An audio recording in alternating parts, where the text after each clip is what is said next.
It's time now for a little fantasy friction, and we are joined by the first couple of fantasy football, April Shee and Owais Ahmed, and they are here to give us their fantasy tips, their plays of the week. And thanks you all for taking some time out from your busy fantasy day to join us. How's it going? Good. Thanks. Hey, everybody. Okay, I don't mind. I don't mind the Raven shirt, but we'll have to live with it. Let's go ahead. What do you got? Well, DraftKings this week, huh? I'm loving some Keenan Allen. I think he's a tier 1A guy at a tier 1B price. Yeah, Keenan's always good. So we could stack him too with Herbert if we want.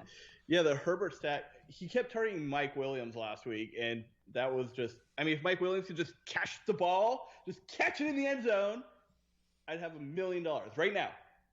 Yeah, you always say that, but there's always like one person who laid an egg on your team, and you're always like, if only that guy caught a few passes, I would be a millionaire. So you're claiming By the way, last week, April, at one point, share the screenshot of this, was number 1 through 10 in the DraftKings thing.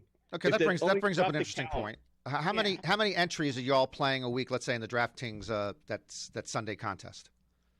I mean, however much my stimulus check allows. Okay. I mean, for me, literally, I am the worst procrastinator when it comes to this. So I'll wake up at like 9 a.m., crunch some lineups, and literally try to like furiously enter. So it's as many as I can get in before the game starts. And for me, it's at 4 a.m. I'm like April has Fantasy Cruncher. You just like put in what players you like, and it makes you 100 lineups. And then you just hit export, and you're like, I hope a good one got in. But I think it ends up being about 20 every week for me, 20 unique lineups. Yeah. I mean, I think double ups are where the money's at. Like, you just pick the guys that get a lot of receptions, and they just make you money. It's that simple. I mean, I'm trying to take a shot at $1 million, so I don't really need the double up. Like, I can just go, flip a coin or something if that's what I wanted to do. Well, everyone knows that if you want to win one of these things, you need some value picks. Some value picks, they buy them low, and they perform high. So who you buying low and performing high this weekend? Who do you like, April? I mean, T. Higgins, if he ever catches a touchdown, he might be really good. Yeah, that Bengals offense passes a lot. T. Higgins, he's getting 25% of the targets. Yeah. But I'm loving J.D. McKissick from Team Washington, no mascot. Alex Smith, who can only throw 3 yards right now. All he does is target McKissick. He had 14 targets last week. Well, that sounds like a good security blanket or something. You seem a little tough on these guys. Alex, as you know, is coming off a broken leg and 2 years of rehab. And then the wide receivers either make you money or lose you money. You talked about Mike Williams costing you money. I'm a DJ Chark guy. Is DJ Chark somebody you like or no? DJ Chark, everyone but Norman Chad should bench this guy. He is fool's gold. He's a terrible cornerback matchup this week.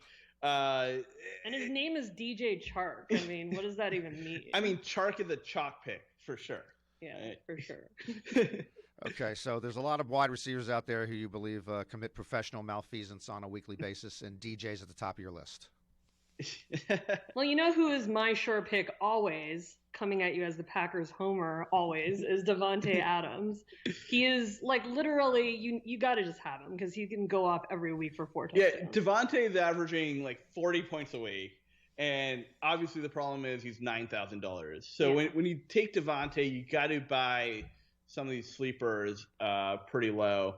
And I think someone like Marvin Jones Jr., or even if you want to take a flyer on Marvin Hall, like these Lions are Packers fan doesn't like the Lions. I literally fade the Lions every week without fail because Lions gonna be lying.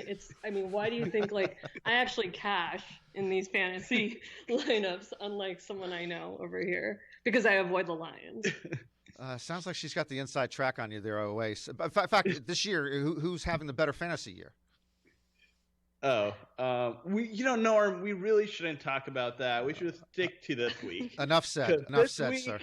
It's a week I come back. I think we should just pull up our DraftKings account numbers right now and maybe we can compare and contrast. Yeah. If it's anything like golf, I'm winning. It's not. Yeah, I don't know if you're really winning. I got to believe April is superior in most of this. Can you tell me anything about the that really good Arizona game this week, the Cardinals? What you seeing there? I was so excited to watch Tua last week. So I watched all of this Dolphins-Cardinals game, the Battle of the Animals, and the Dolphins just crushed that Arizona defense. This Arizona defense is at home. So I am loving the Buffalo Bills stacks this week. Yeah, I agree. I actually agree on this one. Josh Allen, that man is one of the best. And yeah, he's cheaper than Russell Wilson every week. I don't know why. And he's just putting up these crazy numbers. Like, if you're taking Allen, you got to have Diggs. Yeah. But then, like, who do you like stacking with Diggs? I mean, you can go Cole Beasley, you know. Yeah, and I love Gabriel Davis as a sleeper, and you buy him cheap. He's a guy that can put up like that long touchdown. And if you're thinking, all right, Bills are going to score a lot, then just get Christian Kirk on the other side. 50 yards each way, boom, $1 million right there. But by the way, my mother listens to Gambling Mad, and she is not familiar with the term stack. So when you stack, can you just explain that to her when you're stacking? Yeah, for sure. It means that you're taking more than one person of the same team. For example, Josh Allen, the QB, and also like Cole Beasley, wide receiver, so that when one gets a touchdown, you actually get double the points. Yeah, exactly. It's a 2-for-1. Josh Allen throws the touchdown to the guy you got. Boom, you're up 2 touchdowns on the next guy. Speaking of stacks, Russell Wilson. Yeah, I mean, you can't ever go wrong with Russell except for that 1 week where I think he maybe got 8 points or something like that. But otherwise, I think he's pretty much a sure of a bet. Well, yeah, especially against the Rams, right? I mean, they're supposed to be a good defense, but they just give up too many points. Yeah, I mean, I think take both the wide receivers from each team this week, Tyler Lockett, Robert Woods. Just go both ways. Last year, Robert Woods had 2 giant games over 40 DraftKings points. We haven't seen one this year, but if we do see it, it could be this week. Could be this week against the Seahawks. Legion of Legion of nothing. All right, before I let you go, before I let you go, do you all watch the games together on Sunday, or follow the games, or how do you work that? All right, so yeah, we watch every game. We both subscribe to Red Zone, and we have 2 Red Zones on, and then we have the local games on. If the Packers, she's a Packers fan, I'm a Ravens fan, we'll have those games on, and then just watching everything around the league. So I'd say we get a pretty good idea. We watch like pretty much any games that don't have the Lions and Vikings in them. Yeah, I mean, unless they're playing the Packers, of course. Because, we want to watch good quarterbacks. All right, folks, I really appreciate you joining us. A little fantasy friction. Really enjoyed it. Hope to see you again soon. April and Oasis, good luck this weekend. Thanks, Norm. Thanks. Bye. Bye-bye.